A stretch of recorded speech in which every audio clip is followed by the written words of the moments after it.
Happy hump day. It's Wednesday. Yes, it is. So last night I was playing darts. It's a darts night on a Tuesday night, and we actually won. So that's good. I know I sound surprised, but we don't win very often. But last night was the first night of a new darts season. Is it called a season? Yeah, I guess it's called a season. So, positive thinking. We won the first one. Start as we mean to go on and all that. Of course, I won my particular match. I played a singles and I played a doubles. Won them both. Yes, indeed. That's how I roll. Anyway, this evening, however, is a evening whereby I'm going to introduce you to tonight's show, and then I'm disappearing to a show myself. I am going to watch a show that features lots and lots of 80s music, so I'm going to be singing to my heart's content tonight. But I'm going to leave you with yours truly, Johnny Dollar. This episode is called The Shy Beneficiary Matter, and it was first broadcast on the 17th of November, 1957. From Hollywood, it's time now for... Johnny Dollar. Pat McCracken, Johnny, Universal Adjustment Bureau. Well, hi, Pat. What's new? I've got a problem. This is new? Pat, every time you call me up, you've got a problem. What is it this time? Johnny, did you ever have any trouble getting rid of money? Getting rid of... Look, Pat, this is the thing I do best. Well, not so here. What do you mean? I got $25,000. I've been trying to give it away for 2 weeks, but I can't. Just a minute. Let me shake the phone. Huh? For a minute, I thought you said you were trying to give away $25,000 and couldn't. You heard me correctly. Boy, you have got a problem. I'll be right over.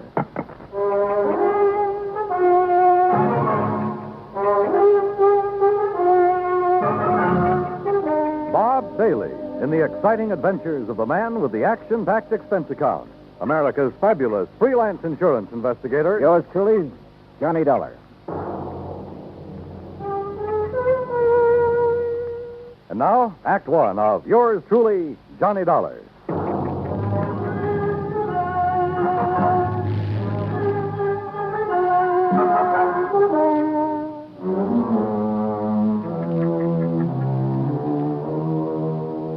Expense account submitted by Special Investigator Johnny Dollar to the Home Office, Universal Adjustment Bureau, Hartford, Connecticut. Following is an account of expenses incurred during my investigation of the Shy Beneficiary matter.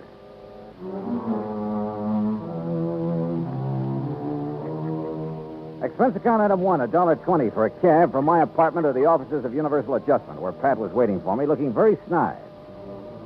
Oh, this is a real twist, Johnny. Usually beneficiaries are beating down my door to collect. This one is playing it real coy. What's the deal, Pat? Well, it starts out real simple. 2 weeks ago, a Miss Helen Gaisworth died. Huh? Insured for $25,000. Beneficiary, a man named Elijah Summers. So? Well, that's where my trouble starts. No Elijah. Can't locate? Can't locate. No trace whatsoever. Well, what have you done so far? Well, the usual, Johnny. We've checked death lists, advertised in the newspapers. All I've come up with is nothing. Where did you advertise? New York. That's where Miss Gaisworth lives. Uh-huh. She have any relatives? None, as far as we can determine. Any idea who this Elijah Summers is, or why she picked him as beneficiary? Well, the only lead we've got is something Miss Gaisworth's landlady told us. Oh, what's that? Well, apparently this Miss Gaisworth was something of, an eccentric. Lived alone in a dingy apartment, felt that the world was pretty much against her. Oh? All except Elijah Summers. Landlady heard her mention him once or twice. It seems he's been nice to her sometime in the past. How? That I don't know. Neither does the landlady. She have any idea where he could be? What he's doing? If he's even alive? No. But if he is, he's entitled to $25,000, so we got to find him. Hey, you don't have much to go on, Pat. Correction, Johnny? You mean you don't have anything to go on? Expense account item two, $36 even. Transportation and incidentals to New York City. I saw the landlady. Miss Gaisworth had moved in 6 months ago from somewhere a few blocks away. 3 hours later, I'd located the somewhere a few blocks away. There, I learned only that she'd, moved in from somewhere else a few blocks away. Gradually, however, a picture arose before my mind of a sweet little old lady drifting from place to place alone, and, well, I felt sorry for her. I also felt sorry for me because nobody along the line had ever heard of Elijah Summers. Finally, I turned up her first landlady in New York. She remembered Miss Gaisworth mentioning something about having come from San Francisco. She thought. Item 3, $167.20 plane fare and incidentals to San Francisco. Item 4, $9.50 newspaper ads in the San Francisco papers. Frankly, I wasn't very optimistic. But that's where I was wrong, because the very first day I got results.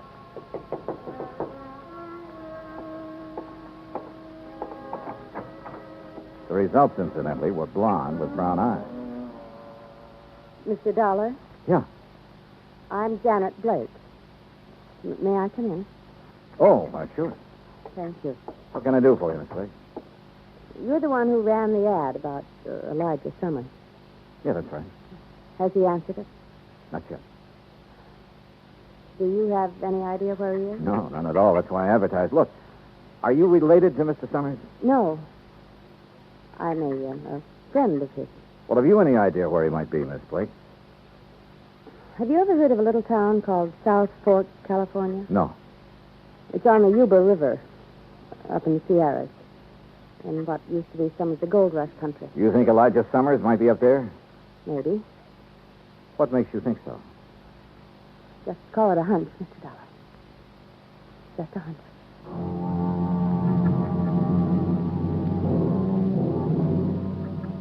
Item 5, 2750, a rented car to take me to the town of South Fork. There was just enough inhabitants to keep it from being called a ghost town, a collection of ramshackle buildings at a fork in the river hemmed in all around by the mountain ranges. I looked up the local law, a big, beefy, slow-talking deputy sheriff named Rollins. Elijah Summers? Yeah, that's right. I'm looking for him. Well, who's I? My name's Dollar, Johnny Dollar, insurance investigator. Looking for Elijah Summers, huh? That's the general idea, yeah. Well, good luck, Dollar. What do you mean? I'll tell you. You find Elijah, you let me know, huh? Okay. Why? He's wanted for murder. Act 2 of yours truly, Johnny Dollar, in a moment. Our flag now numbers 50 stars, and behind each star there stands yet another flag, representing one of the 50 states. Rhode Island's state flag is white with an anchor, first used as a colony symbol in 1647. The motto Hope was added in 1664, when the government was organized under a charter from King Charles II. A circle of 13 gold stars were added for the original 13 colonies. This is the flag of a unique colony and state, which carried out a most noble experiment in freedom. The Royal Charter of 1663 reads, "To hold forth a lively experiment, that a most flourishing state may stand and best be maintained with full liberty in religious concernments." Rhode Island's state flag, the flag of the 13th state to enter the Union, was adopted on May 19, 1897. And now, Act 2 of yours truly, Johnny Dollar, and the shy beneficiary matter.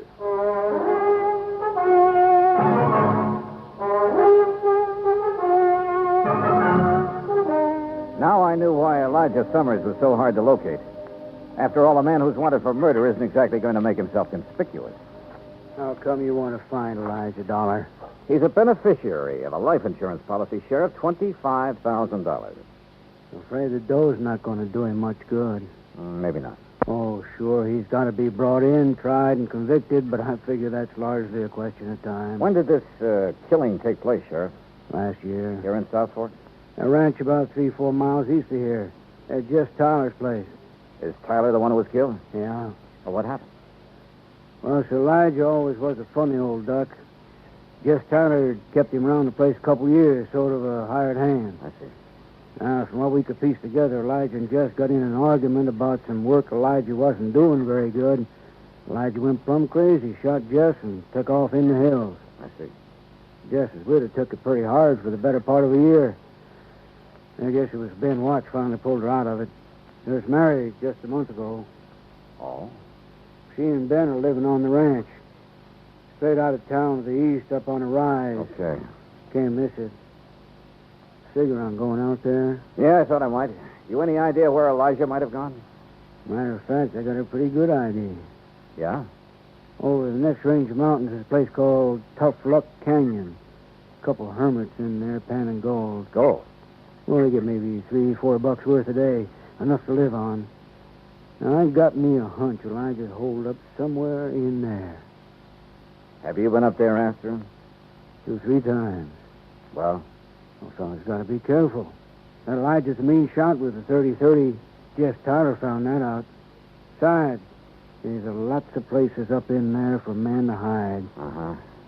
So you've given up on him? Dollar, I don't give up on no man. Elijah stays up there long enough, he's going to get careless. One of these times I go up there, I'll get him. I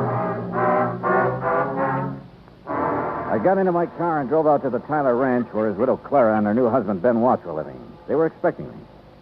Sheriff Rollins phoned us you were coming, Mr. Dollar. I doubt if there's much we can add to what he's already told you about Elijah and the killing. Well, I'm sure you don't enjoy talking about it, Mrs. Watts, but I don't mind any more, Mr. Dollar. Time has a way of taking care of most things. Of course, I still can't help feeling sort of bitter about Elijah. But I also can't help feeling sorry for him. Yeah, sure, I understand. I gather that Mr. Tyler always treated Elijah pretty well. Yes, he did. It kept him around here when it really didn't pay to. Uh-huh. Then how could Elijah turn on him that way? Well, Elijah was always pretty unpredictable, I guess. No one really knows what the argument was about. Mr. Watts, how would I get to Tough Luck Canyon? You? You mean you're going after Elijah? I'd like to try. I don't think that's a very good idea, Mr. Dollar. Probably not. But why not? Could be dangerous for you. Maybe. And why do it? My job. I've been thinking about Elijah a lot lately. An old man like that somewhere up in that canyon out in the open, in the cold. It just isn't right. Yeah, well, anyway, how do I get there? As the road takes off a mile or so from here, you'll see it marked. Winds up through the mountains to about 3 hours' hike from Tough Luck Canyon. Okay, thanks. Just one thing, Mr. Dollar. This Elijah, he's a good shot. I know. Yeah, so do I. Put a 30-30 slug in my shoulder once. When was that? Night of the killing. I was living on the next ranch over at the time. I was one of them that took off after him. He winged me from 200 yards. Oh? I tell you for a fact, Mr. Dollar, he can shoot fast, he can shoot straight. With those cheerful words from Ben Watts ringing in my ear, I drove back to town. Item 6, $35.40 for some camping equipment. I figured I'd be spending a couple of nights out in the open. I found the so-called road they told me about. Finally, it just sort of petered out among the trees and rocks up near the timberline. I started hoofing it. 3 hours later, I was over the ridge and working my way down the western slope of Tough Luck Canyon. Suddenly, I stopped. Yeah, somebody was trailing me. I crouched behind some brush and waited. Then I lunged. Hey, wait a minute. You're the girl who answered my ad about Elijah in San Francisco. Mr. Dollar. Janet Blake, isn't it? Oh, I'm afraid I lied to you about my name, Mr. Dollar. It's really Janet Tyler. Tyler? Just Tyler, the man Elijah killed. He was my father. Well, what are you doing here? Decide to take the law into your own hands, maybe? You don't understand. I don't want to harm Elijah, but he must be found and brought back. Well, I'm with you there. Then stay with me, because I think I can lead you to him.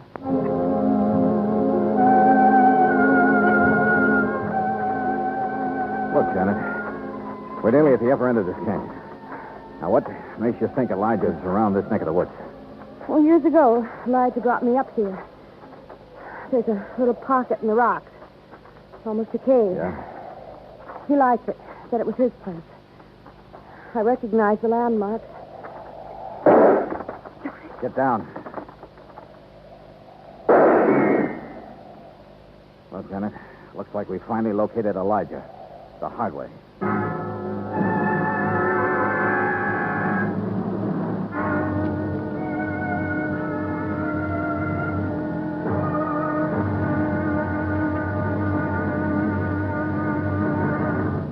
Act 3 of yours truly, Johnny Dollar, in a moment. It is a very well-known fact that symbols are important to men everywhere. Whether they be symbols of country, religion, or honor, they're a cherished part of the culture and tradition of all peoples. As in almost all countries of the world, the people of Spain are very religious. And in the Spanish town of Vendrell, the people were having difficulty with a symbol. A 300-pound angel sitting on top of a 150-foot church steeple. The angel had been there since 1784 and needed repairs to keep it from falling down on the heads of the parishioners. But 150 feet is a long way up, and 300 pounds are a lot of weight to bring down. Now, there was a great deal of head-scratching over the problem until someone casually mentioned the problem to someone else who happened to be stationed at the United States Air Force Base in Zaragoza, Spain. It wasn't long before visions of a helicopter came to mind. Because Americans like to help other people everywhere, the Air Force whirlybird lifted the angel from the church steeple, brought it down for repairs, and later returned it to its perch. So grateful were the people of Vendrell for this act of friendly cooperation that they held a mass celebration of American Day to show their appreciation. Television and newsreels carried the story of kindness. So did the newspapers and magazines throughout Spain. This gesture on the part of the United States Air Force created a new symbol, a symbol of friendship and understanding. It became a symbol of freedom, the right of all men everywhere. And now, Act 3 of yours truly, Johnny Dollar, and the Shy Beneficiary Matter.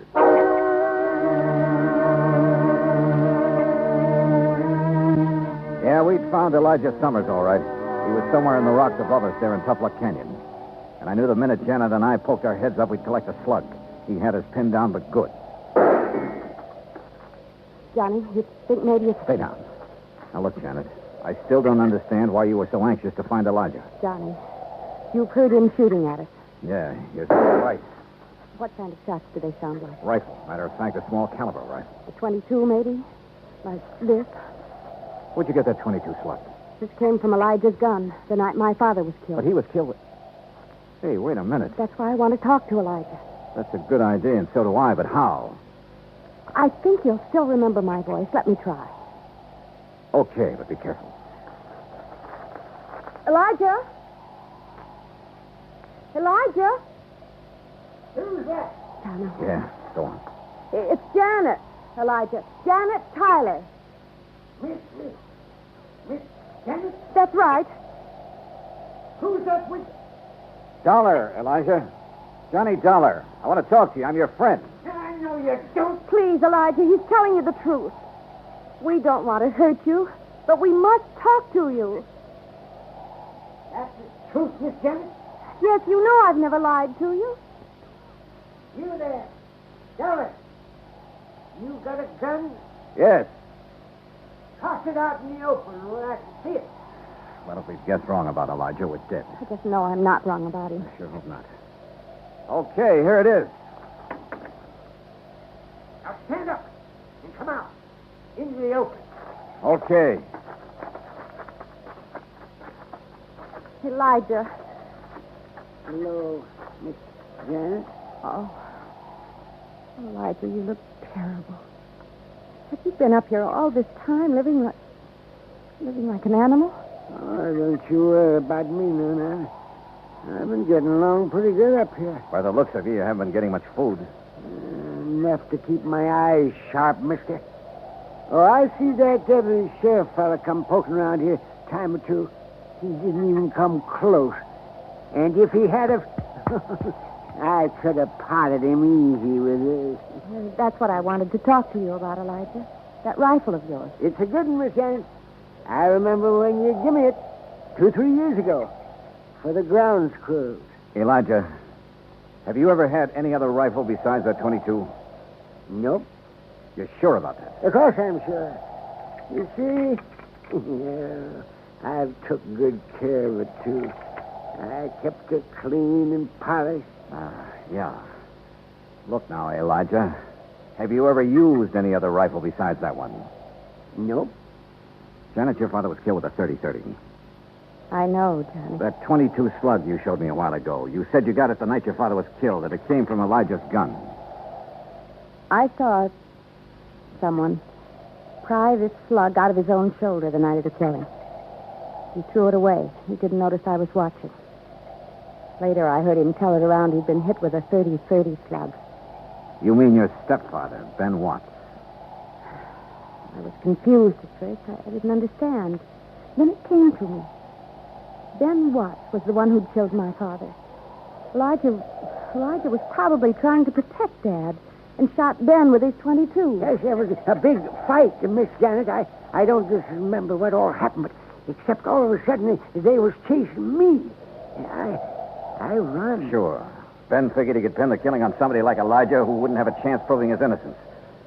Elijah, have you seen Ben since you ran away? Oh, sure. Oh, Ben's come poking around here, too, every so often. But I'm too smart for him. Yeah, sure. It figures, Janet.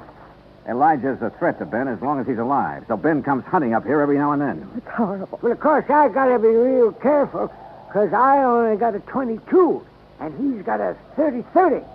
But he'll never get old Elijah. Believe you me, he won't get old. Elijah! Get down and keep quiet. The shot had come from a clump of rocks more than 100 yards away.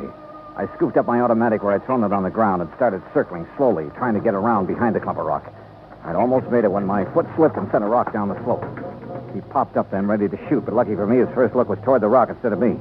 He saw his mistake, swinging his rifle toward me, but he was too late. Johnny! Yeah, right here, Janet. How's Elijah? Shoulder. He's all right, though. Johnny? Yeah, it's Ben Watts, all right. Is he still alive? Oh, yeah, he'll keep. Long enough.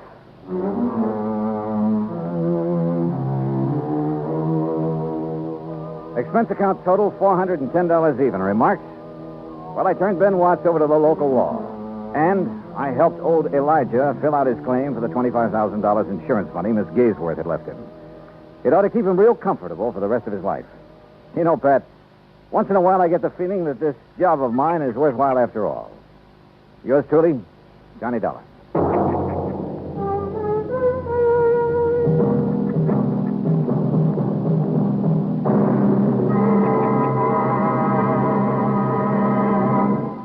Our star will return in just a moment. Our flag now numbers 50 stars. And behind each star there stands yet another flag representing one of the 50 states. Alabama's state flag is white with a crimson cross of St. Andrew, the symbol of the Confederacy and the national flag of Scotland. Alabama's state capital, Montgomery, served as the first capital of the Confederacy, and it was on the steps of its Capitol building that Jefferson Davis took the oath of office as President of the Confederated States of America. The Scottish cross is in the form of an X, or saltire, and is also found on the state flags of Georgia and Mississippi.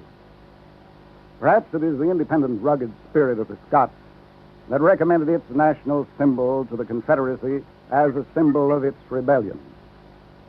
Alabama's state flag, the flag of the 22nd state to enter the Union, was adopted on February 16, 1895. Now, here is our star to tell you about next week's story. Next week, the most cockeyed case I ever worked on. Not one of life, but death insurance. Join us, won't you? Yours truly, Johnny Dollar.